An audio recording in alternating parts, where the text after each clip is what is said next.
बंदर और उसका बच्चा पेड़ के नीचे बैठकर अमरूद खा रहे होते हैं। तभी एक बस आती है। बंदर बस को देखकर तुरंत उसे रोकने के लिए भागता है। बंदर बहुत चिल्लाता है और बस को रोक लेता है। फिर बंदर बस में चढ़ जाता है और सभी लोग बंदर को देखने लगते हैं। बंदर बस में से एक बैग को लेकर तुरंत बस से नीचे कूद जाता है और बैग को दूर जाकर सड़क पर रखाता है। तभी बैग में रखा बम ब्लास्ट हो जाता है और सभी यात्रियों की जान बच जाती है। फिर बंदर रोने लगता है। फिर लाइक सब्सक्राइब नहीं किया।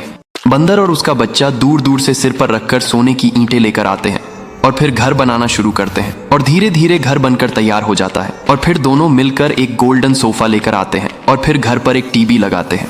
बंदर का बच्चा बहुत खुश होता है और फिर अगले दिन घर प्रवेश की पार्टी करते हैं बंदर के बच्चे के लिए। फिर लाइक सब्सक्राइब नहीं किया। एक दिन छोटू बंदर का पिता अचानक बीमार पड़ गया। हालत इतनी खराब हो गई कि छोटू दौड़ते हुए उन्हें अस्पताल ले गया, लेकिन डॉक्टर ने बिना पैसे के इलाज से इनकार कर दिया। मजबूर छोटू मंदिर के पास भीख मांगने लगा, मगर वो पैसे काफी नहीं थे। फिर वो टॉयलेट साफ करने लगा, मोची का काम सीखा और फिर एक डिलीवरी बॉय भी बना। दिन रात मेहनत करके उसने इलाज के लिए पैसे जुटाए। उसके पिता ठीक हो गए। छोटू ने उन्हें नए कपड़े सिलवाए और अपनी पहली कार में घुमाया। लेकिन इतना कुछ करने के बाद भी किसी ने उस छोटे बंदर के लिए लाइक और सब्सक्राइब नहीं किया। बंदर ने एक मछली उठाई ही थी कि मछुआरे ने देख लिया और गुस्से में आकर डंडे से पीट देता है और बंदर को उठाकर सीधा तालाब में फेंक देता है। बंदर डूबने लगता है। सांसें टूटने ही वाली थीं कि एक मछली पास आती है। तभी उसे याद आता कि यही तो वो बंदर है जिसने मुझे मछुआरे की दुकान से बचाकर तालाब में छोड़ा था। वह तुरंत बहुत सारी मछलियों को बुलाती है और सैकड़ों मछलियां मिलकर बंदर को पानी से बाहर निकलती है और बंदर की जान बच गई।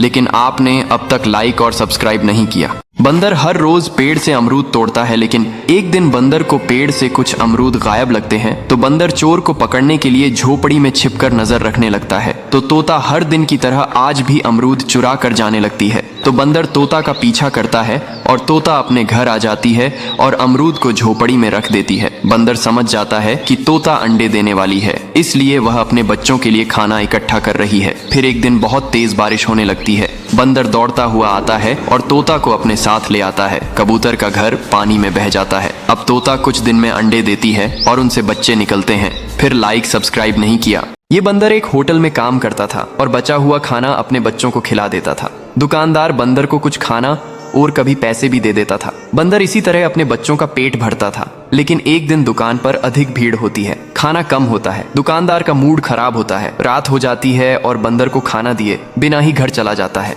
बंदर दुखी होता हुआ घर चला आता है। उसे देख उसके बच्चे खुश हो जाते हैं कि उन्हें अब खाना मिलेगा, लेकिन बंदर ने उन्हें धीरे से सुला दिया। और फिर अगले दिन बंदर फिर दुकान पर आता है। आज हालात और बुरे थे, लेकिन दुकानदार बंदर से माफी मांगता है और कहता कि आज से तू ही दुकान का मालिक है।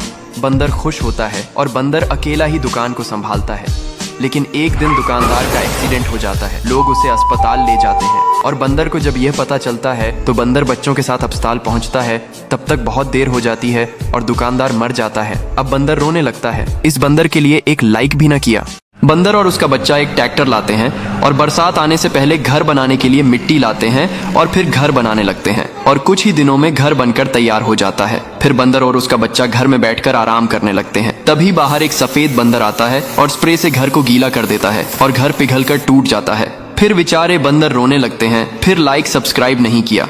एक बंदर सड़क के किनारे एक तरबूज की कार बनाता है और फिर उसे मजे से चलाने लगता है। तभी एक काला बंदर छोटे बंदर को कार चलाते हुए देखता है और फिर बीच सड़क पर एक गड्ढा खोद देता है। और जब छोटा बंदर कार को सड़क पर चलाते हुए आता है तो कार उस गड्ढे में गिर जाती है और टूट जाती है। बंदर टूटी कार को देखकर रोने लगता है। फिर लाइक सब्सक्राइब नहीं किया। डिजर्ट में एक बड़ा बंदर अकेला बैठा हुआ था। तभी आसमान में एक हेलीकॉप्टर दिखाई देता है और बहुत सारे जवान बंदर को बड़ा और खतरनाक मानकर उसे पकड़ने आ जाते हैं और जाल और रस्सियों से बांधने लगते हैं। फिर उसे हेलीकॉप्टर से ले जाते हैं और फिर लोगों से दूर उसे एक बहुत बड़े लोहे के पिंजरे में बंद कर देते हैं। रात के समय बहुत तेज बिजली चमकती है। बंदर घबराहट में पिंजरा तोड़ देता है। जवान डरकर बंदर पर गोलियां चलते हैं, लेकिन बंदर किसी को बिना नुकसान पहुंचाए शहर से दूर जंगल में भाग आता है। लेकिन किसी ने इस बंदर के लिए लाइक सब्सक्राइब नहीं किया। बंदर रेगिस्तान में पानी खोज रहा था, लेकिन वह जहाँ भी जाता उसे रेत ही रेत दिखाई देती। अब बंदर थक हार कर गिर पड़ता है और वह मरने वाला होता है। तभी बंदर की आवाज एक बत्तख सुन लेती है। बत्तख तुरंत बंदर के पास आती है। बंदर बत्तख से पानी मांगता है। बत्तख अपनी झोपड़ी से थोड़ा सा पानी लाती है। अब बंदर पानी पीकर थोड़ा अच्छा महसूस करता है। बत्तख बंदर को अपने घर ले आती है, उसे मालूम पट्टी करती है, फिर दोनों साथ में रहने लगते। फिर लाइक सब्सक्राइब नहीं किया